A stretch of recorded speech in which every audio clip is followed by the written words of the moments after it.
थोड़े जे समय दे विच सिखांगे भी सानू चर्च नू एवरी संडे आना क्यों जरूरी है। हालेलुया। क्योंकि वचन सानू इदां दसदा है कि सानू परमेश्वर दे नाल कनैक्शन दे विच रहण दी बहुत जरूरत है। जिद्दां जे असीं मोबाइल नू शॉकेट दे नाल कनैक्ट नहीं करते, इलैक्ट्रॉनिक सिस्टम दे नाल कनैक्ट नहीं करते, उन्होंने चार्ज नहीं करते, तो फिर उहदे विच जिन्ना मर्जी डाटा फीड होवे वो किसी काम नहीं आउंदा। एन इदां ही जदों असीं अपने आप नू परमेश्वर दे नाल कनैक्ट नहीं करते, असीं अपने आप नू पावर दे नाल कनैक्ट नहीं करते, फिर असीं अपने आप दे विच जिन्ने मर्जी गुणे ते ज्ञानी होइए फिर वो सब व्यर्थ दा है। हालेलुया। आपां देखते हैं रसूलों के काम उहदा 2 नंबर अध्याय उहदी 38 नंबर पंक्ति तो आपां पढ़ना शुरू कर दिंदे हैं। इत्थे लिखिया, तद पतरस ने उन्होंने आख्या, तौबा करो अते तुहाडे विचों हरेक आपो अपने पापां दी माफ़ी दे लई यीशु मसीह दे नाम उत्ते बपतिस्मा लवे तां पवित्र आत्मा दा दान पाओगे। हालेलुया। सो अज बैपटिज्म दी सर्विस भी है चर्च दे विच। आफ्टर मीटिंग बैपटिज्म भी दिते जाने, बपतिस्मे भी होने आ। और बपतिस्मा जिहड़ा लैना है वो परमेश्वर दे वल्लों हुक्म है, प्रभु यीशु मसीह जी दे वल्लों हुक्म है। क्योंकि वचन दे विच लिखिया, जे कोई जल और आत्मा तो ना जन्मे तो वह परमेश्वर की बादशाहत विच नहीं वड़ सकता।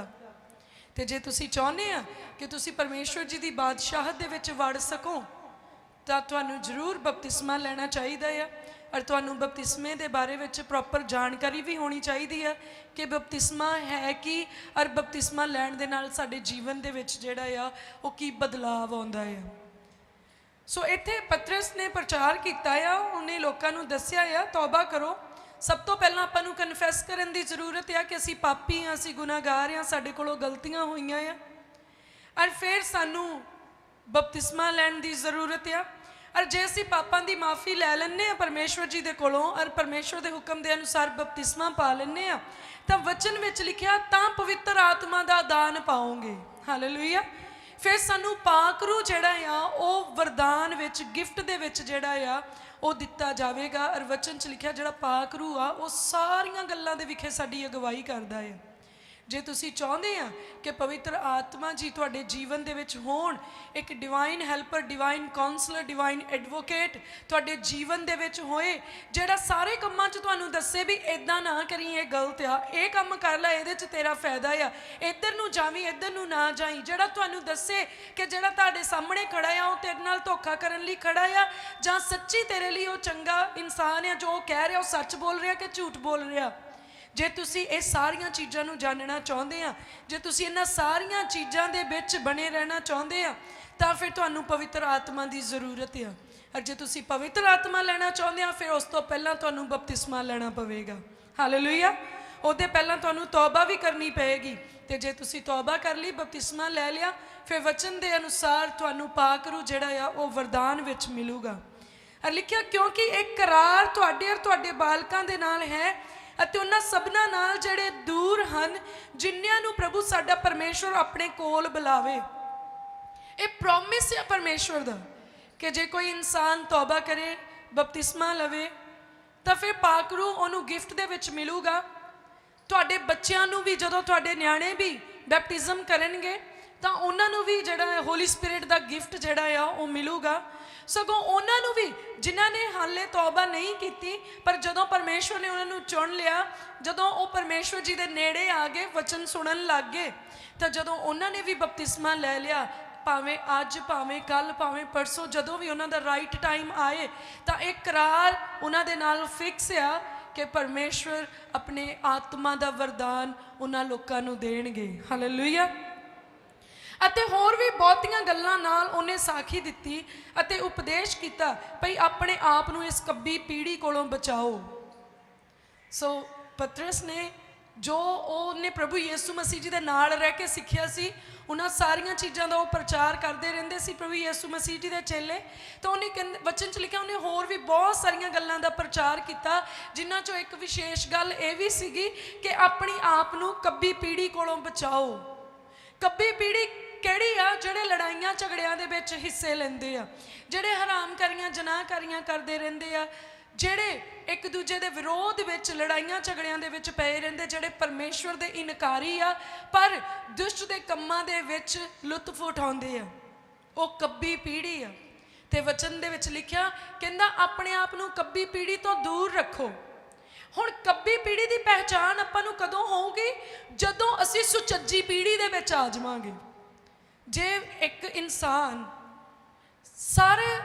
ਸਾਰੀ ਉਮਰ ਕੱਬੇ ਲੋਕਾਂ ਵਿੱਚ ਹੀ ਰਵੇ, ਉਹਨੂੰ ਪਤਾ ਨਹੀਂ ਲੱਗਣਾ ਕਿ ਕੱਬੇ ਕਿੱਦਾਂ ਦੇ ਹੁੰਦੇ ਆ ਤੇ ਜਿਨ੍ਹਾਂ ਦੇ ਸੁਭਾਅ ਮਿੱਠੇ ਆ ਉਹ ਕਿੱਦਾਂ ਦੇ ਹੁੰਦੇ। ਉਹਨੂੰ ਲੱਗਣਾ ਸ਼ਾਇਦ ਇੱਕੋ ਹੀ ਕੈਟਾਗਰੀ ਆ ਦੁਨੀਆ ਦੇ ਵਿੱਚ, ਇੱਕੋ ਤਰ੍ਹਾਂ ਦੇ ਹੀ ਸਾਰੇ ਲੋਕ ਆ।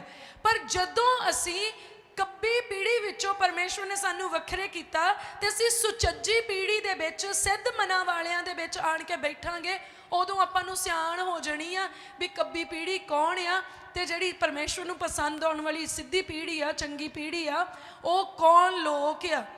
ਤੇ ਵਚਨ ਦੱਸਦਾ ਕਿ ਆਪਣੇ ਆਪ ਨੂੰ ਕੱਬੀ ਪੀੜ੍ਹੀ ਤੋਂ ਵਾਂਝੇ ਕਰ ਲਵੋ।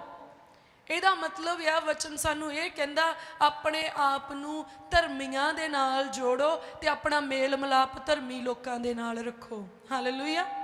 ਤੇ ਜੇ ਹੁਣ ਤੁਸੀਂ ਧਰਮੀ ਲੋਕਾਂ ਨੂੰ ਲੱਭਣਾ ਹੋਵੇ ਤਾਂ ਫਿਰ ਛੇਤੀ ਦਿਨੀ ਕਿੱਦਾਂ ਲੱਭ ਸਕਦੇ ਆ? ਕਿੱਥੇ ਜਾਓਗੇ ਉਹਨਾਂ ਨੂੰ ਲੱਭਣ ਵਾਸਤੇ? ਜੇ ਤੁਸੀਂ ਸਬਜ਼ੀ ਖਰੀਦਣੀ ਹੋਵੇ ਤੇ ਕਿੱਥੇ ਜਾਂਦੇ ਆ? ਸਬਜ਼ੀ ਮੰਡੀ ਵਿੱਚ ਜਾਓਗੇ ਜਾਂ ਸਬਜ਼ੀ ਵਾਲੀ ਸ਼ਾਪ ਤੇ ਜਾਓਗੇ? ਇਦਾਂ ਹੀ ਆ ਨਾ। ਜੇ ਤੁਸੀਂ ਕੁਝ ਪੰਸਾਰੀ ਦੀ ਦੁਕਾਨ ਤੋਂ ਸਮਾਨ ਚਾਹੀਦਾ ਹੈ, ਤੁਹਾਨੂੰ ਕੋਈ ਤੇਲ ਚਾਹੀਦਾ ਹੈ, ਕੋਈ ਜੜੀ ਬੂਟੀ ਚਾਹੀਦੀ ਆ, ਤੇ ਤੁਸੀਂ ਉਸੇ ਦੁਕਾਨ ਤੇ ਜਾਓਗੇ ਜਿੱਥੋਂ ਉਹ ਮਿਲਦਾ ਆ। ਇਸੇ ਤਰ੍ਹਾਂ ਜਦੋਂ ਤੁਸੀਂ ਕੱਬੀ ਪੀੜ੍ਹੀ ਨੂੰ ਛੱਡਣਾ ਆ ਤੇ ਇੱਕ ਧਰਮੀ ਲੋਕਾਂ ਦੀ ਪੀੜ੍ਹੀ ਦੇ ਵਿੱਚ ਆਉਣਾ, ਤੇ ਫਿਰ ਤੁਹਾਨੂੰ ਕਿੱਥੇ ਆਉਣਾ ਪਊਗਾ? ਧਰਮੀਆਂ ਦੀ ਮੰਡਲੀ ਦੇ ਵਿੱਚ। ਤੇ ਧਰਮੀਆਂ ਦੀ ਮੰਡਲੀ ਕਿੱਥੇ ਮਿਲਣੀ ਆ? ਪਰਮੇਸ਼ਵਰ ਦੀ ਹਜ਼ੂਰੀ ਦੇ ਵਿੱਚ, ਪਰਮੇਸ਼ਵਰ ਦੇ ਘਰ ਦੇ ਵਿੱਚ। ਹਾਲੇਲੂਇਆ। ਇਸ ਲਈ ਜੇ ਤੁਸੀਂ ਚਾਹੁੰਦੇ ਆ ਕਿ ਸਾਡਾ ਮੇਲ ਮਿਲਾਪ ਧਰਮੀਆਂ ਦੇ ਨਾਲ ਹੋਏ, ਧਰਮੀਆਂ ਦੀ ਮੰਡਲੀ ਦੇ ਵਿੱਚ ਸਾਡਾ ਜਿਹੜਾ ਆ ਉਹ ਕੰਟੈਕਟ ਵਧੇ ਇੱਕ ਦੂਜੇ ਦੇ ਨਾਲ, ਅਸੀਂ ਧਰਮੀਆਂ ਦੀ ਮੰਡਲੀ 'ਚ ਬੈਠੀਏ, ਧਰਮੀ ਬਣਨਾ ਸਿੱਖੀਏ, ਧਰਮੀਆਂ ਵਾਲਾ ਸੁਭਾਅ ਸਾਡੇ ਵਿੱਚ ਆ ਜਾਏ ਔਰ ਅਸੀਂ ਪਰਮੇਸ਼ਵਰ ਦੀ ਧਾਰਮਿਕਤਾ ਨੂੰ ਜਾਣ ਲਈਏ, ਫਿਰ ਆਪਾਂ ਨੂੰ ਚਰਚ ਆਉਣਾ ਪੈਣਾ ਆ। ਹਾਲੇਲੂਇਆ। ਫਿਰ ਆਪਾਂ ਨੂੰ ਕਲੀਸਿਆ ਦੇ ਵਿੱਚ ਜਿਹੜਾ ਆ ਉਹ ਆਉਣਾ ਹੀ ਪੈਣਾ ਆ। ਔਰ ਵਚਨ ਦੇ ਵਿੱਚ ਲਿਖਿਆ ਆ ਕਹਿੰਦਾ ਸੋ ਜਿਨ੍ਹਾਂ ਉਹਦੀ ਗੱਲ ਮੰਨ ਲਈ ਉਹਨਾਂ ਨੇ ਬਪਤਿਸਮਾ ਲਿਆ ਅਤੇ ਉਸੇ ਦਿਨ 3000 ਜਣੇ ਉਹਨਾਂ ਵਿੱਚ ਰਲ ਗਏ। ਸੇਮ ਡੇ 3000 ਲੋਕ ਜਿਨ੍ਹਾਂ ਨੇ ਜਦੋਂ ਹੀ ਸੁਣਿਆ ਵਚਨ ਪ੍ਰਭੂ ਦੇ ਚੇਲੇ ਦੇ ਕੋਲੋਂ, ਉਹਨਾਂ ਨੇ ਉਦੋਂ ਹੀ ਆਪਣੇ ਹਿਰਦੇ ਪਰਿਵਰਤਨ ਕਰ ਲਏ ਤੇ ਉਹਨਾਂ ਨੇ ਬਪਤਿਸਮੇ ਲੈ ਲਏ। ਤੇ ਅੱਜ ਮੈਂ ਵੀ ਯਕੀਨ ਕਰਦੀ ਆ ਤੁਸੀਂ ਜਦੋਂ ਇਹ ਚੀਜ਼ ਨੂੰ ਸੁਣ ਲਿਆ ਆ ਕਿ ਪਰਮੇਸ਼ਵਰ ਦਾ ਕਰਾਰ ਆ ਤੁਹਾਡੇ ਨਾਲ ਕਿ ਤੁਹਾਡੇ ਜੀਵਨ ਦੇ ਵਿੱਚ ਪਾਕ ਰੂਹ ਆਊਗਾ, ਜਦੋਂ ਤੁਸੀਂ ਤੌਬਾ ਕਰ ਲਓਗੇ ਤੇ ਬਪਤਿਸਮਾ ਲੈ ਲਓਗੇ ਤਾਂ ਇਹ ਪਰਮੇਸ਼ਵਰ ਦਾ ਪ੍ਰੋਮਿਸ ਤੁਹਾਡੀ ਲਾਈਫ 'ਚ ਪੂਰਾ ਹੋਊਗਾ। ਮੈਂ ਯਕੀਨ ਕਰਦੀ ਹਾਂ ਅੱਜ ਜਿਹੜੇ ਨਹੀਂ ਵੀ ਇਸ ਮਨ ਦੇ ਨਾਲ ਆਏ ਕਿ ਅਸੀਂ ਬਪਤਿਸਮਾ ਲੈਣਾ ਆ, ਪਰ ਅੱਜ ਇਸ ਪ੍ਰੋਮਿਸ ਨੂੰ ਆਪਣੀ ਲਾਈਫ 'ਚ ਲੈਣ ਦੇ ਲਈ ਉਹ ਵੀ ਬਪਤਿਸਮਾ ਲੈ ਲੈਣਗੇ ਪ੍ਰਭੂ ਯਿਸੂ ਮਸੀਹ ਜੀ ਦੇ ਨਾਮ ਦੇ ਵਿੱਚ। ਕਿਉਂਕਿ ਜਿਹੜਾ ਮਨੁੱਖ ਆ ਨਾ ਉਹ ਇੱਕ ਸਾਹ ਦਾ ਆ, ਜਿੰਨੀ ਦੇਰ ਉਹਦਾ ਸਾਹ ਚੱਲ ਰਿਹਾ ਉਨੀ ਦੇਰ ਤੱਕ ਉਹ ਜ਼ਿੰਦਾ। ਤੇ ਜੇ ਆਪਾਂ ਕਹੀਏ ਆਪਾਂ ਅਗਲੀ ਵਾਰੀ ਬਪਤਿਸਮਾ ਲਵਾਂਗੇ, ਆਪਾਂ ਅਗਲੇ ਸਾਲ ਲਵਾਂਗੇ, ਜਦੋਂ ਫਲਾਨਾ ਕੰਮ ਹੋ ਜਾਊਗਾ ਉਦੋਂ ਬਪਤਿਸਮਾ ਲਵਾਂਗੇ, ਤੁਸੀਂ ਨਹੀਂ ਜਾਣਦੇ ਤੁਹਾਡੇ ਕੋਲੇ ਕਿੰਨਾ ਟਾਈਮ ਬਾਕੀ ਆ। ਪਰ ਵਚਨ ਦੇ ਵਿੱਚ ਲਿਖਿਆ ਆ ਜੇ ਕੋਈ ਜਲ ਆਤਮਾ ਤੋਂ ਨਾ ਜਨਮੇ ਤੇ ਉਹ ਮੇਰੀ ਕਿੰਗਡਮ ਦੇ ਵਿੱਚ ਨਹੀਂ ਜਾ ਸਕਦਾ, ਮੇਰੀ ਰਾਜ ਵਿੱਚ ਨਹੀਂ ਜਾ ਸਕਦਾ। ਤੇ ਜੇ ਆਪਾਂ ਬਿਨਾਂ ਪਰਮੇਸ਼ਵਰ ਦਾ ਹੁਕਮ ਪੂਰਾ ਕੀਤਿਆਂ ਇਸ ਧਰਤੀ ਤੋਂ ਕੂਚ ਕਰ ਗਏ ਤਾਂ ਫਿਰ ਬਿਨਾਂ ਬਪਤਿਸਮਾ ਲਿਆਂ ਜੇ ਚਰਚ ਅਟੈਂਡ ਕਰਦੇ ਰਹੇ ਇਹਦਾ ਮਤਲਬ ਯੂਜ਼ਲੈਸ ਆ, ਫਿਰ ਬੇਫਾਇਦਾ ਆ। ਇਸ ਲਈ ਆਪਾਂ ਨੂੰ ਜ਼ਰੂਰਤ ਆ ਕਿ ਆਪਾਂ ਬਪਤਿਸਮੇ ਦੇ ਬਾਰੇ ਵਿੱਚ ਜਾਣੀਏ, ਸਿੱਖੀਏ ਅਤੇ ਬਪਤਿਸਮਾ ਲੈ ਲਈਏ। ਹਾਲੇਲੂਇਆ। ਸੋ ਜਿਨ੍ਹਾਂ ਨੇ ਅੱਜ ਬਪਤਿਸਮਾ ਲੈਣਾ ਆ ਜ਼ਰੂਰ ਉਹ ਘਰੋਂ ਸਿੱਖਿਆ ਲੈ ਕੇ ਆਏ ਹੋਣੇ, ਉਹਨਾਂ ਨੇ ਪਹਿਲਾਂ ਹੀ ਸਮਝ ਲਿਆ ਹੋਣਾ ਬਪਤਿਸਮਾ ਕਿਉਂ ਜ਼ਰੂਰੀ ਆ। ਔਰ ਉਹਦੇ ਬਾਅਦ 'ਚ ਤੁਸੀਂ ਹੁਣ ਵੀ ਇੱਕ ਛੋਟੇ ਜਿਹੇ ਸਮੇਂ ਦੇ ਵਿੱਚ ਇਸ ਜਾਣਕਾਰੀ ਨੂੰ ਪ੍ਰਾਪਤ ਕਰ ਰਹੇ ਹੋਵੋਗੇ ਔਰ ਪਰਮੇਸ਼ਵਰ ਦਾ ਰੂਹ ਤੁਹਾਡੇ ਉੱਤੇ ਉਹਨਾਂ ਭੇਤਾਂ ਨੂੰ ਪ੍ਰਗਟ ਕਰੇ ਕਿ ਬਪਤਿਸਮਾ ਲੈਣਾ ਕਿਉਂ ਜ਼ਰੂਰੀ ਆ, ਤਾਂ ਤੁਸੀਂ ਜ਼ਰੂਰ ਬਪਤਿਸਮਾ ਲਿਓ। ਮੈਂ ਤੁਹਾਨੂੰ ਇਹ ਰਿਕੁਐਸਟ ਕਰਦੀ ਹਾਂ ਕਿਉਂਕਿ ਦਿਨ ਬਹੁਤ ਬੁਰੇ ਚੱਲ ਰਹੇ ਆ। ਹਾਲੇਲੂਇਆ। ਤੇ ਸਮੇਂ ਨੂੰ ਆਪਣੇ ਲਈ ਲਾਭਕਾਰੀ ਬਣਾ ਲਓ। ਔਰ ਵਚਨ ਦੇ ਵਿੱਚ ਲਿਖਿਆ ਤੇ ਉਹ ਲਗਾਤਾਰ ਰਸੂਲਾਂ ਦੀ ਸਿੱਖਿਆ ਤੇ ਸੰਗਤ ਵਿੱਚ ਅਤੇ ਰੋਟੀ ਤੋੜਨ ਔਰ ਪ੍ਰਾਰਥਨਾ ਕਰਨ ਵਿੱਚ ਲੱਗੇ ਰਹੇ। ਹਾਲੇਲੂਇਆ। ਉਹ ਰਸੂਲਾਂ ਦੀ ਸੰਗਤ ਵਿੱਚ ਲੱਗੇ ਰਹੇ। ਤੇ ਰਸੂਲਾਂ ਦੀ ਸੰਗਤ ਕਿੱਥੇ ਹੁੰਦੀ ਆ? ਚਰਚ ਦੇ ਵਿੱਚ। ਹਾਲੇਲੂਇਆ। ਉਹ ਪਰਮੇਸ਼ਵਰ ਦੇ ਲੋਕਾਂ ਦੇ ਕੋਲੋਂ ਸਿੱਖਿਆ ਲੈਣ ਦੇ ਵਿੱਚ ਲੱਗੇ ਰਹੇ। ਜਿਨ੍ਹਾਂ ਨੇ ਬਪਤਿਸਮਾ ਲੈ ਲਿਆ, ਜਿਨ੍ਹਾਂ ਨੇ ਤੌਬਾ ਕਰ ਲਈ, ਫਿਰ ਉਹ ਕੰਟੀਨਿਊਸਲੀ ਚਰਚ ਦੇ ਵਿੱਚ ਬਣੇ ਰਹੇ ਕਿ ਪਰਮੇਸ਼ਵਰ ਦੇ ਕੋਲੋਂ ਸਿੱਖਦੇ ਰਹਿਣ। ਮੈਂ 2 ਮਿੰਟਸ ਹੋਰ ਲਵਾਂਗੀ। ਆਪਾਂ ਦੇਖਦੇ ਹਾਂ ਯਸਾਇਆ ਦੀ ਕਿਤਾਬ, ਉਹਦਾ 58 ਨੰਬਰ ਅਧਿਆਇ, ਉਹਦੀ 13 ਤੇ 14 ਨੰਬਰ ਪੰਕਤੀ 'ਚ ਇਦਾਂ ਲਿਖਿਆ, ਜੇ ਤੂੰ ਸਬਤ ਲਈ ਆਪਣੇ ਪੈਰ ਮੇਰੇ ਪਵਿੱਤਰ ਦਿਨ ਵਿੱਚ ਆਪਣੀ ਪੌਣੀ ਪੂਰੀ ਕਰਨ ਤੋਂ ਰੋਕੇ, ਜੇ ਤੂੰ ਸਬਤ ਨੂੰ ਉੱਤਮ ਅਤੇ ਯਹੋਵਾ ਦਾ ਪਵਿੱਤਰ ਦਿਨ ਆਦਰਵੰਤ ਆਖੇ, ਜੇ ਤੂੰ ਆਪਣੀਆਂ ਚਾਲਾਂ ਉੱਤੇ ਨਾ ਚੱਲ ਕੇ ਅਤੇ ਆਪਣੀ ਪੌਣੀ ਨੂੰ ਪੂਰੀ ਨਾ ਕਰਕੇ, ਨਾ ਆਪਣੀਆਂ ਹੀ ਗੱਲਾਂ ਕਰਕੇ ਉਹਨੂੰ ਆਦਰ ਦੇਵੇਂ, ਤਦ ਤੂੰ ਯਹੋਵਾ ਵਿੱਚ ਮਗਨ ਰਹੇਗਾ ਅਤੇ ਮੈਂ ਤੈਨੂੰ ਧਰਤੀ ਦੀਆਂ ਉਚਾਈਆਂ ਉੱਤੇ ਚੜਾਵਾਂਗਾ। ਹਾਲੇਲੂਇਆ। ਮੈਂ ਤੇਰੇ ਪਿਤਾ ਯਾਕੂਬ ਦਾ ਵਿਰਸਾ ਤੈਨੂੰ ਖਵਾਵਾਂਗਾ, ਕਿਉਂ ਜੋ ਇਹ ਯਹੋਵਾ ਦਾ ਮੁੱਖ ਵਾਕ ਹੈ। ਹਾਲੇਲੂਇਆ। ਮੁੱਖ ਵਾਕ ਦਾ ਮਤਲਬ ਪਤਾ ਆ, ਮੂੰਹ ਦੀ ਗੱਲ, ਔਰ ਇੰਪੋਰਟੈਂਟ ਵਰਡ ਇਹਨੂੰ ਕਿਹਾ ਜਾ ਸਕਦਾ। ਔਰ ਇੱਥੇ ਲਿਖਿਆ, ਜੇ ਤੂੰ ਸਬਤ ਦੇ ਦਿਨ ਆਪਣਾ ਜਿਹੜਾ ਪੈਰ ਆ ਉਹ ਮੇਰੇ ਦਿਨ ਨੂੰ ਪਵਿੱਤਰ ਜਾਣ ਕੇ ਤੂੰ ਆਪਣੇ ਮਨ ਮਰਜ਼ੀ ਕਰਨ ਤੋਂ ਰੋਕ ਕੇ ਮੇਰੀ ਹਜ਼ੂਰੀ ਦੇ ਵਿੱਚ ਬੈਠ ਜਾਵੇਂ ਤੇ ਮੈਨੂੰ ਆਦਰ ਦੇਵੇਂ, ਕਹਿੰਦਾ ਮੈਂ ਤੈਨੂੰ ਦੁਨੀਆ ਦੀਆਂ ਉਚਾਈਆਂ ਬਖਸ਼ ਦਊਂਗਾ। ਹਾਲੇਲੂਇਆ। ਅੱਜ ਇੱਕ ਇਨਸਾਨ ਕੀ ਚਾਹੁੰਦਾ ਆ? ਕਹਿੰਦਾ ਕਿ ਮੈਂ ਧਰਤੀ ਦੀਆਂ ਉਚਾਈਆਂ ਨੂੰ ਛੂਹ ਲਵਾਂ, ਮੈਂ ਇੱਕ ਉੱਚੇ ਅਹੁਦੇ ਤੇ ਹੋਵਾਂ, ਮੇਰੀ ਇੱਕ ਉੱਚੀ ਰੈਪੂਟੇਸ਼ਨ ਹੋਏ, ਮੇਰੇ ਕੋਲੇ ਚੰਗੀ ਧਨ ਦੌਲਤ ਤੇ ਬਰਕਤ ਹੋਏ। ਜੇ ਤੁਸੀਂ ਇਹ ਸਾਰੀਆਂ ਚੀਜ਼ਾਂ ਆਪਣੇ ਜੀਵਨ ਦੇ ਵਿੱਚ ਲੈਣਾ ਚਾਹੁੰਦੇ ਆ, ਫਿਰ ਤੁਸੀਂ ਸਬਤ ਦੇ ਦਿਨ ਦੇ ਵਿੱਚ ਆਪਣੇ ਮਨ ਨੂੰ ਸੰਸਾਰ ਦੀਆਂ ਪੌਣੀਆਂ ਤੋਂ ਰੋਕ ਕੇ ਪਰਮੇਸ਼ਵਰ ਦੀ ਹਜ਼ੂਰੀ ਦੇ ਵਿੱਚ ਬੈਠਣਾ ਆ। ਇਹ ਨਹੀਂ ਕਿ ਮਨ ਕਹੇ ਅੱਜ ਮਾਸੀ ਦੇ ਮੁੰਡੇ ਦਾ ਵਿਆਹ ਆ, ਪਰ ਜੇ ਤੁਸੀਂ ਮਨ ਨੂੰ ਇਹ ਕਹੋ ਕਿ ਮੇਰੇ ਲਈ ਵਿਆਹ ਇੰਨੀ ਅਹਿਮੀਅਤ ਨਹੀਂ ਰੱਖਦਾ ਜਿੰਨੀ ਪਰਮੇਸ਼ਵਰ ਦੀ ਹਜ਼ੂਰੀ ਅਹਿਮੀਅਤ ਰੱਖਦੀ ਆ, ਤਦ ਤੁਸੀਂ ਪਰਮੇਸ਼ਵਰ ਦੀ ਬਰਕਤ ਨੂੰ ਆਪਣੇ ਜੀਵਨ ਦੇ ਵਿੱਚ ਦੇਖੋਗੇ। ਹਾਲੇਲੂਇਆ। ਔਰ ਕਹਿੰਦਾ ਮੈਂ ਤੇਰੇ ਪਿਤਾ ਯਾਕੂਬ ਦਾ ਵਿਰਸਾ ਤੈਨੂੰ ਜਿਹੜਾ ਆ ਉਹ ਖਵਾਵਾਂਗਾ।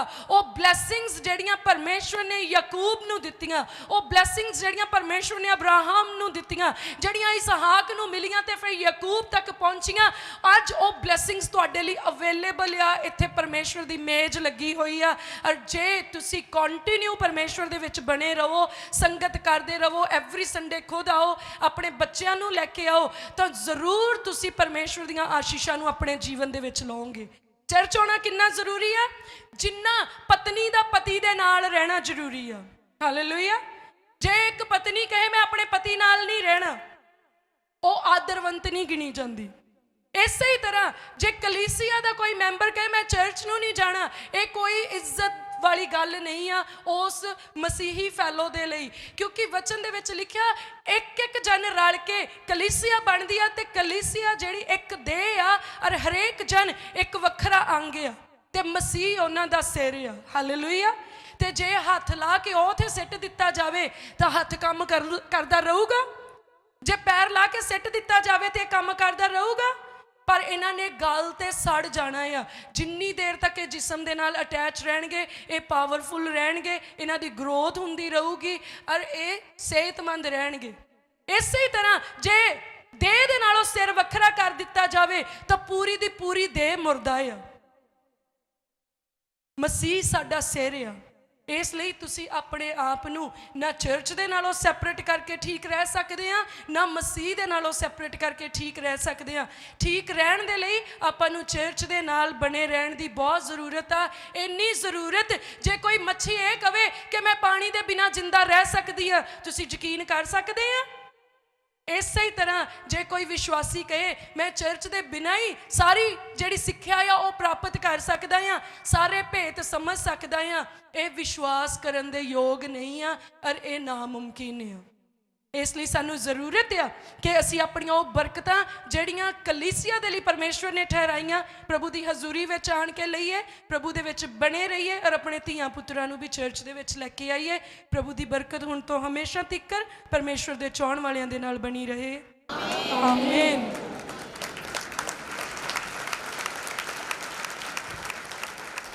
Open door church Khojewala Punjab Bharat. यहाँ हजारों की संख्या में लोग आते हैं। यहाँ आकर लोग अपनी आशीष, छुटकारे और बरकत को प्राप्त करते हैं। परमेश्वर के दास आए हुए सभी लोगों के लिए प्रार्थना करते हैं और वह लोग अपने दुखों और बीमारियों से छुटकारे को प्राप्त करते हैं। हर रविवार और हर गुरुवार सत्संग का समय है सुबह 10 बजे से दोपहर 2 बजे तक। यहाँ महीने के पहले रविवार और गुरुवार को प्रभु भोज होता है और हर महीने के आखिरी रविवार को बपतिस्मे दिए जाते हैं। आप हमारी सेवकाई में यदि सहयोगी होना चाहते हैं तो आप इस दिए गए पते पर अपने उत्तम दान और अपनी उत्तम भेंटें भेज सकते हैं। आप हमें गूगल पे, पेटीएम, भीम और फोन पे पर भी अपने दान भेज सकते हैं।